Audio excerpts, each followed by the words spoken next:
Welcome to the SBCA podcast, Component Connection, where we explore the people, ideas, trends, and innovations shaping the structural framing industry.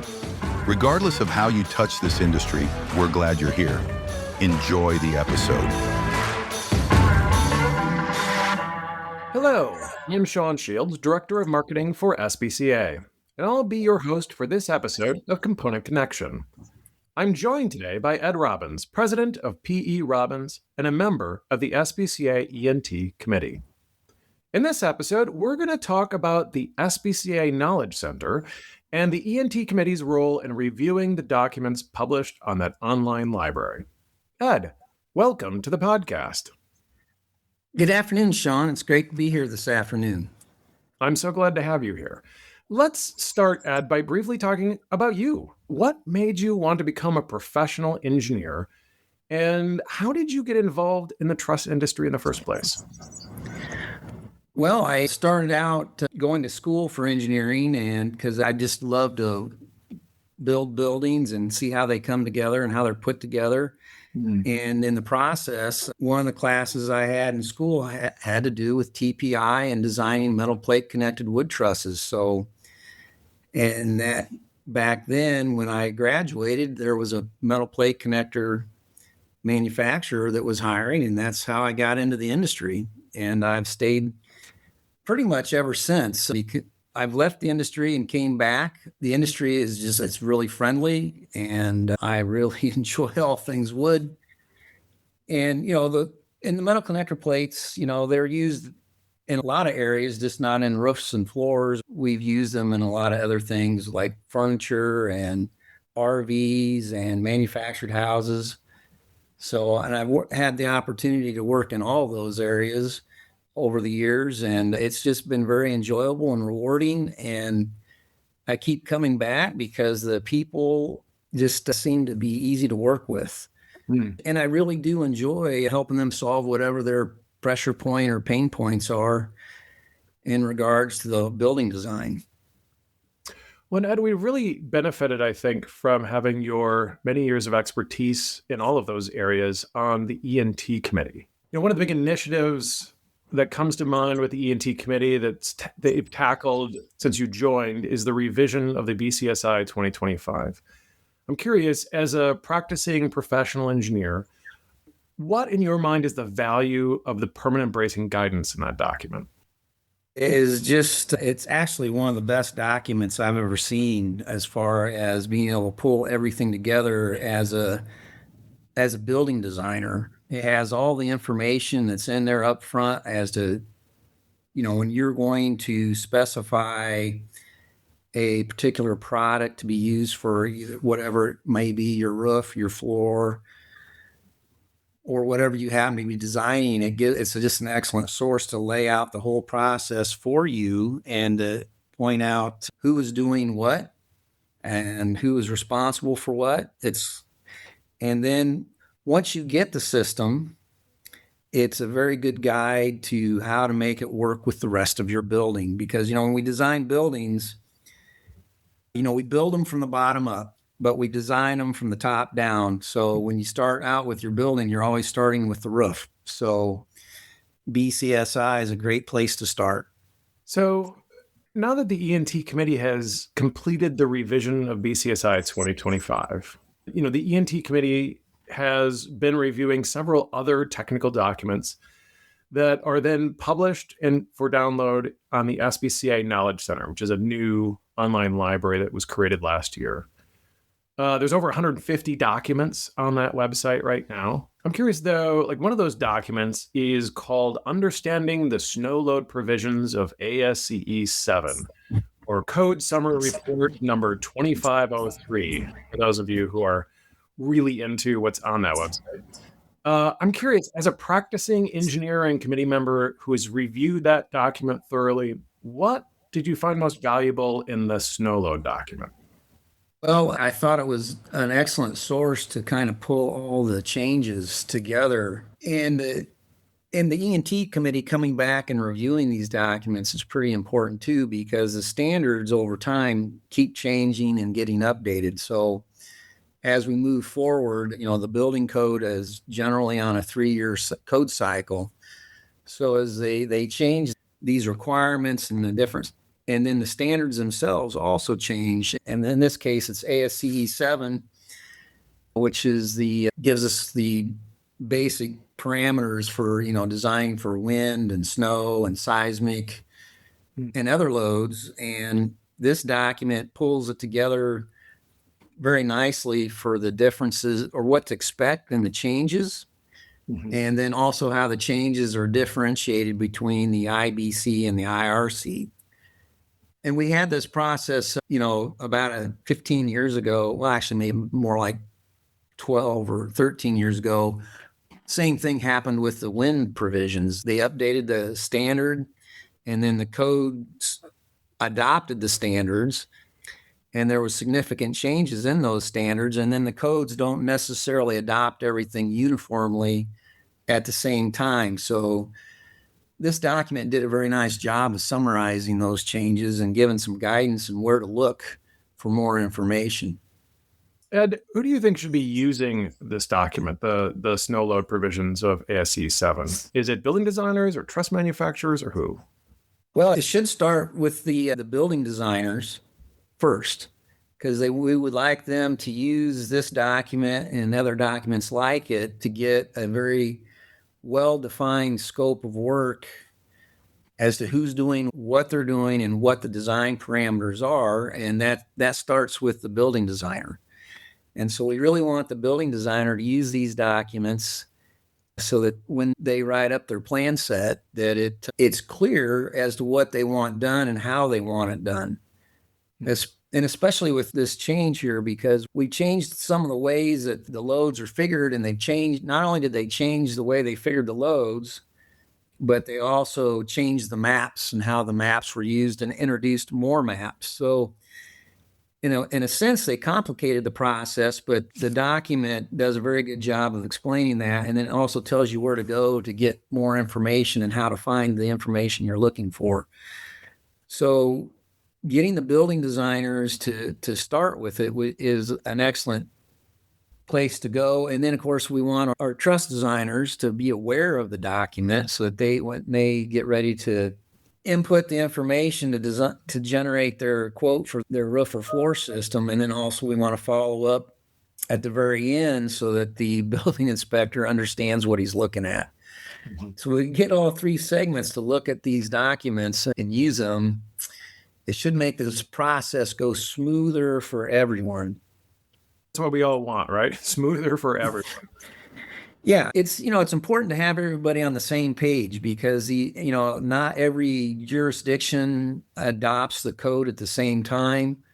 And so that clear definition of which standard or which building code you're starting with and then which standard you need to use is critically important, because especially with the transition from what they call LRFD loads to ASD loads. And so and most of the software for the wood industry still revolves around the allowable stress or ASD loadings.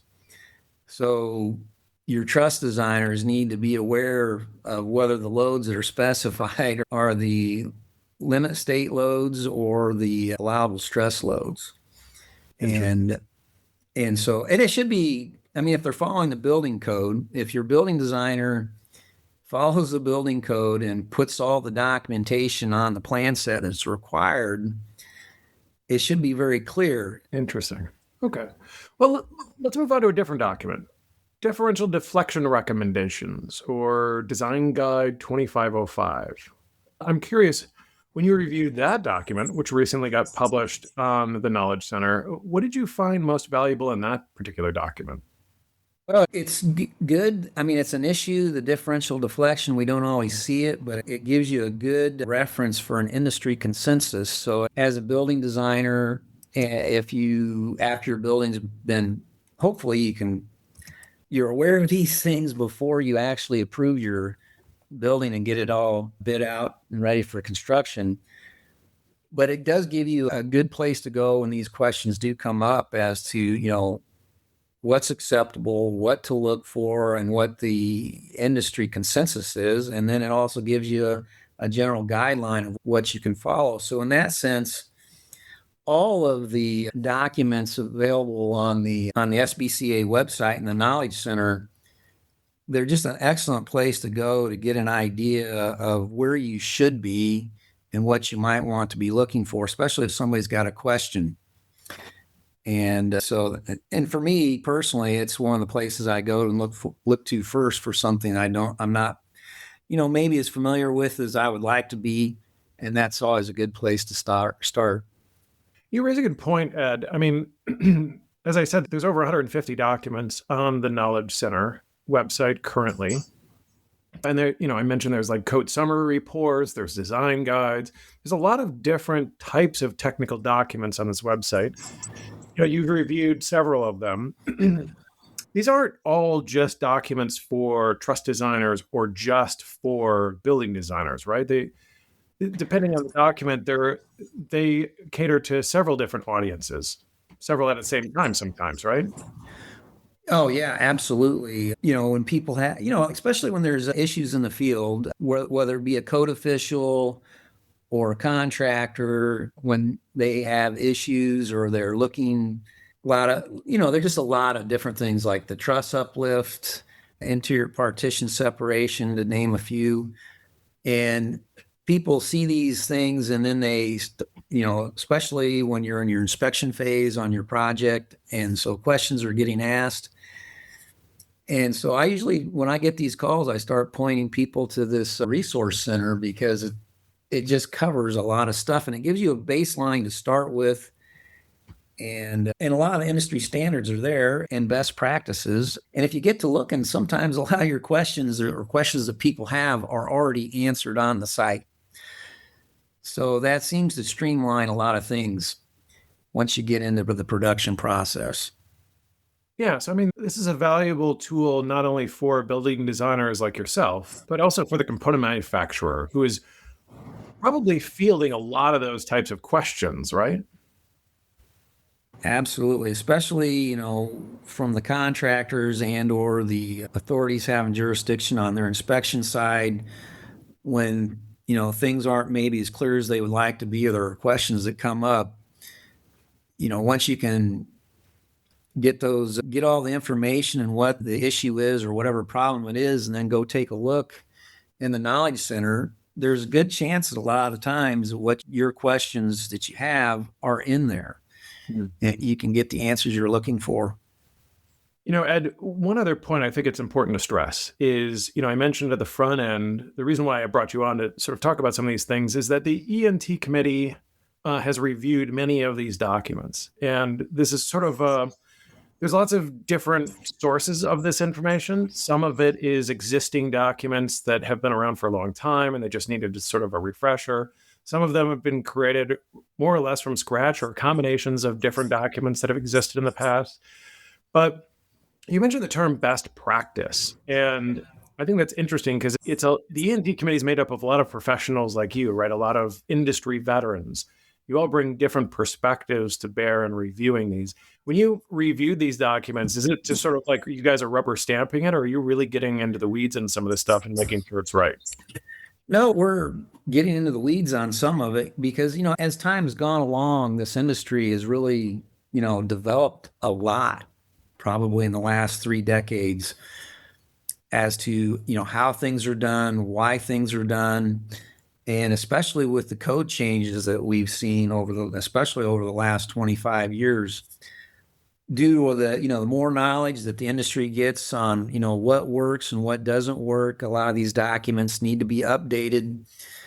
And they're also, even the old documents are great documents to go through just to see, to realize how much the industry has changed. Mm-hmm. And the ways that we used to do things, and those processes aren't always the best way to do things. As the houses have changed, the complexity of the roofs have changed, design loads in a lot of areas have actually increased, due to the knowledge and the experience that we've got from hurricanes and a lot more data has been collected over time with snow loads and wind loads and seismic loads.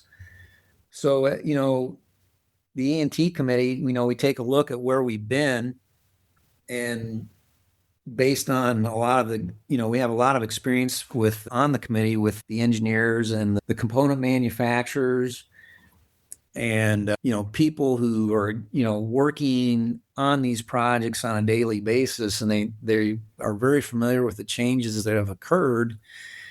And based on that, we take a look at what we have and we try to update it to what's currently being done and to accommodate all the changes that we've seen. So it's been a good process really for me. And I've really enjoyed it.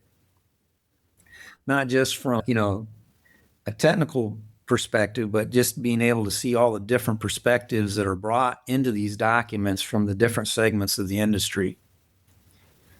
Excellent. Yeah. Well, Ed, thank you so much for joining us today and sharing your perspective. Well, thank you, Sean. It was very enjoyable, and I'd love to talk about wood and wood trusses in the metal connector plate industry and how we've been using this and how it's developed over time. Well, thank you to everyone else for listening to this episode of SBCA's podcast, Component Connection. If you've enjoyed this episode and found it valuable, please like it and share it with others. Stay up to date and in the know by subscribing to Component Connection on whatever platform you use most. Thanks for listening to Component Connection, brought to you by SBCA. If there's a topic you'd like us to explore in a future episode, email us at podcast@sbcacomponents.com.